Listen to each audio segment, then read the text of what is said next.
Indonesia dan Naval Group telah terlibat dalam diskusi mendalam tentang rencana pengadaan kapal selam kelas Scorpène sejak tahun 2020. Berbagai pertemuan telah digelar antara pejabat senior Kementerian Pertahanan Indonesia dan eksekutif Naval Group, baik bertempat di Indonesia maupun di Perancis. Kalangan Perancis yang 30% sahamnya dimiliki oleh Thales ini juga telah melakukan sejumlah pertemuan dengan PT PAL Indonesia untuk menjajaki kemungkinan pembangunan kapal selam kelas Scorpène di Indonesia. Kini kapal selam diesel elektrik yang tidak digunakan oleh Marine Nationale ini telah masuk dalam rencana kebutuhan alutsista Kementerian Pertahanan dan tengah menunggu persetujuan pendanaan dari Kementerian Perencanaan Pembangunan Nasional atau Bappenas dan Kementerian Keuangan.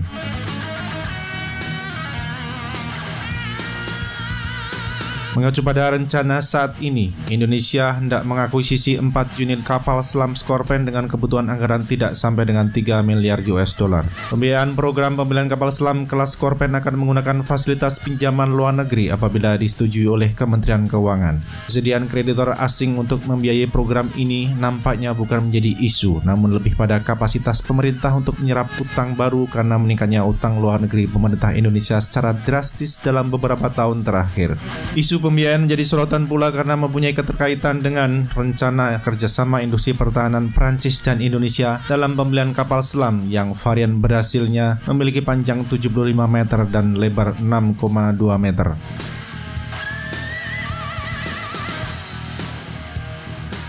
Naval Group sejak awal diskusi dengan Indonesia telah menawarkan komitmen untuk membangun seluruh kapal selam kelas Scorpène di Indonesia di bawah supervisi mereka.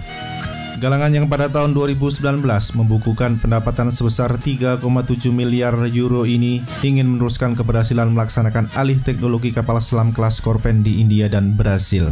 Indonesia melalui Kementerian Pertahanan menyambut baik tawaran tersebut dan menghendaki kapal selam dibangun di galangan PT PAL Indonesia.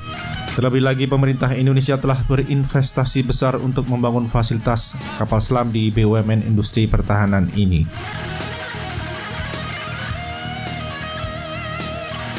Walaupun Indonesia telah memiliki fasilitas kapal selam, namun untuk manufaktur dan konstruksi kapal selam kelas Scorpène tetap membutuhkan investasi tambahan untuk pengadaan perangkat lunak dan perangkat produksi yang sesuai dengan kapal selam tersebut.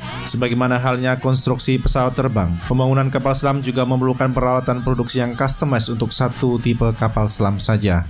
Oleh karena itu, Indonesia perlu melakukan penanaman modal lagi pada BUMN ini agar dapat memproduksi kapal selam yang versi Indianya mempunyai panjang 67,6 meter dan lebar 6,2 meter ini. Mengingat kondisi finansial PT PAL Indonesia yang kurang bagus, satu-satunya harapan investasi berasal dari dana pemerintah Indonesia sebagai pemegang saham tunggal.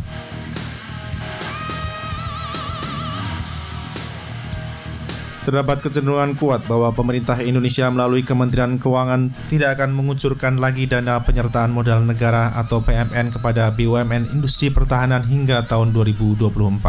Kementerian BUMN pun ingin agar BUMN industri pertahanan meningkatkan kerjanya setelah mendapatkan PMN beberapa tahun silam, baik di era Presiden Susilo Bambang Yudhoyono maupun Presiden Jokowi. Situasi keuangan negara yang sulit karena harus membelanjakan dana triliunan rupiah untuk mengatasi pandemi COVID-19. Sementara di sisi lain pendapatan negara berkurang menjadi pelengkap situasi untuk kecilnya kemungkinan pengucuran PMN ke BUMN industri pertahanan. Dengan kata lain, harapan agar pemerintah Indonesia mengucurkan dana PMN untuk mendukung program pembangunan kapal selam kelas Scorpène peluangnya kecil.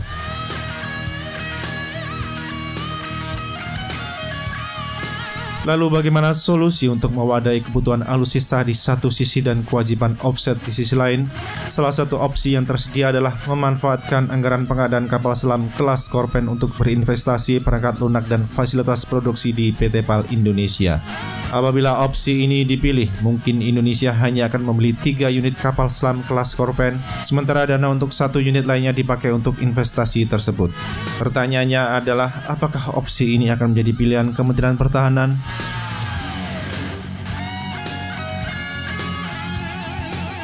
Opsi demikian membutuhkan persetujuan Kementerian Keuangan sebagai otoritas keuangan negara. Apabila lapangan banteng setuju dengan gagasan tersebut, maka sebagian pinjaman luar negeri yang diperuntukkan bagi pembelian kapal selam buatan Prancis dapat digunakan untuk membiayai pengadaan perangkat lunak dan pembelian peralatan produksi untuk dibangun di Indonesia. Sebaliknya, bila tidak disetujui oleh Kementerian Keuangan, maka opsi itu tidak dapat ditempuh. Penting untuk ditekankan bahwa sampai saat ini belum ada persetujuan resmi dari Kementerian Keuangan untuk alokasi anggaran akuisisi kapal selam kelas Korpen. Jalan masih panjang dan kita nantikan apa yang akan terjadi di depan nanti.